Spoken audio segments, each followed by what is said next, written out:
আমাদের এক বিশ্ব কবি ছিলেন, এক আল্লাহওয়ালা বুজুর্গ ছিলেন, উনি একটা শের বলতেন এরকম, ইলমে বাতিন হামচো মিচকা ইলমে জাহির হামচো শির, ইলমে বাতিন হামচো মিচকা ইলমে জাহির হামচো শির, বেশিরে কাই মিচকা সওয়াল কাই সওয়াল বেশরফি।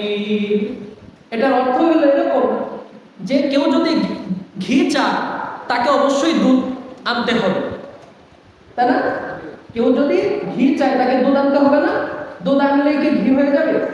দুধ কি করতে হবে? দুধের উপরে মেহনত করতে হবে, জাল দিতে হবে, একটা সময় যায় কি হবে? ঘি হবে। কিন্তু দুধ কি খারাপ খাবার? আপনি ঘি খান না ভালো কথা, দুধ কি খারাপ? দুধও ভালো। এটাকে জাল ডাল দিয়ে মেহনত করে এটাকে ঘি বানায় খাইলে সেটাও ভালো, ভালো না? দুধের চাইতে কিন্তু ঘির পুষ্টি বেশি, ওইটা আরো বেশি ভালো।